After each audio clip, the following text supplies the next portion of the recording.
सकल काज शुभ समौ भल, सगुन सुमंगल जानू, कीरति विजय विभूति भली, हिये हनुमान ही आनू।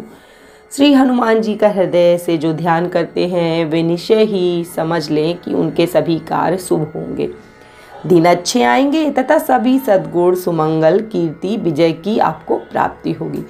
राम राम दोस्तों, मैं हूँ आपकी दोस्त और शुभचिंतक और बाबा की एक बहुत छोटी सी सेविका जो बाबा से जुड़े हुए रहस्यों को आप तक पहुँचाने का एक माध्यम मात्र हूँ।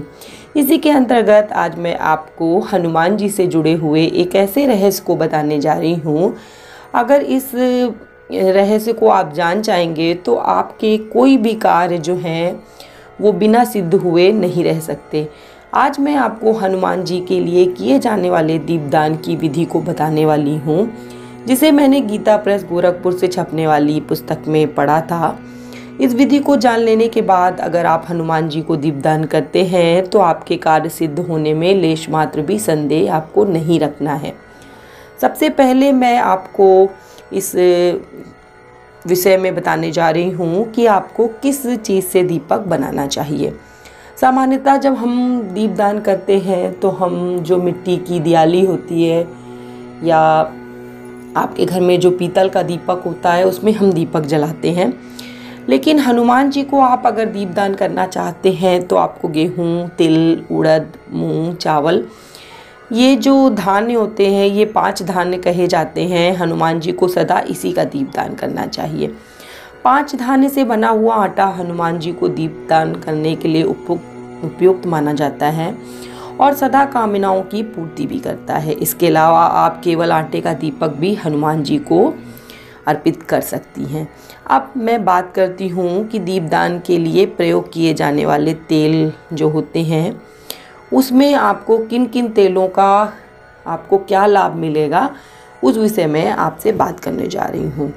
अगर तेल जो है फूलों की सुगंध से युक्त है, उसका दीपक जलाने से आपकी संपूर्ण मनोकामनाएं पूरी होती हैं। दोस्तों, तेल का जो दीपक जलाया जाता है उससे आपके घर में लक्ष्मी की प्राप्ति होती है। सरसों का तेल का दीपक अगर आप जलाते हैं तो आपके सारे रोग नाश होते हैं। और हनुमान जी को दीपदान करने में आपको लाल जो धागा होता है उसका इस्तेमाल करना चाहिए, वो बहुत उपयुक्त माना जाता है और उसको जलाने से आपके जो हैं सभी मनोकामनाएं पूरी होती हैं। ध्यान में रखिए कि जो लाल धागा का जो सूत होता है उससे अगर आप दीपक जलाती हैं तो वो आपको ज़्यादा फलदायी होगा। 5 बत्तियों वाला दीपक जो है हनुमान जी को आप चढ़ा सकती हैं, वो भी विशेष आपको फल देगा। अब मैं बात करती हूँ विशेष फल प्राप्ति के लिए आपको कहाँ दीपदान करना है, आपको किस जगह पे दीपदान करने से क्या लाभ होता है। अब मैं आपको उस विषय में बताती हूँ। शिवलिंग के समीप और शालिग्राम के समीप अगर हम हनुमान जी के नाम का दीपदान करते हैं तो हमें लक्ष्मी की प्राप्ति होती है। विघ्न तथा महान संकटों के निवारण हेतु गणेश जी के निकट हमें हनुमान जी के नाम का दीपक जलाना चाहिए। भयंकर बीमारियों के नाश हेतु हनुमान जी की मूर्ति के आगे हमें दीपदान करना चाहिए। अगर हमें ग्रहों की शांति के लिए दीपक जलाना है तो उसे हम चौराहे पर जलाएं तो बहुत उपयुक्त होगा। बंधन से छूटने के लिए कारागार के समीप दीप जलाया जाता है और संपूर्ण कार्यों की सिद्धि के लिए पीपल के वृक्ष की जो जड़ होती है, मूल भाग होता है, उस पर अगर हम दीप जलाएं तो हमें बहुत जल्दी लाभ मिलता है। दोस्तों, भय निवारण, ग्रह संकट और बीमारियों को दूर भगाने के लिए हमको आने जाने वाले मार्ग जो होते हैं यानी कि चौराहे पर दीपक जलाते हैं तो वो विशेष फलदायी होते हैं। एक बात हमेशा याद रखिए कि अपने घर में शाम के समय में, सायंकाल में आपको तुलसी के समीप दीपदान जरूर करना चाहिए। उससे घर में जो होती है आपकी पॉजिटिव एनर्जी हमेशा बनी रहती है और आपके घर में संपत्ति जो है, लक्ष्मी जी हैं जो वो हमेशा प्रसन्न रहती हैं और घर का माहौल जो है वो बहुत उत्तम बना रहता है।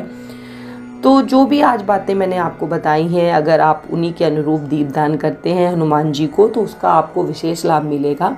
इसी के साथ आज का जो वीडियो है मैं यहीं समाप्त करती हूँ और बाबा से प्रार्थना करती हूँ कि बाबा आपकी हर मनोकामना पूर्ण करें और आपके ऊपर अपनी दया दृष्टि ऐसे ही बनाए रखें। इसी के साथ जय श्री राम, जय बाबा की।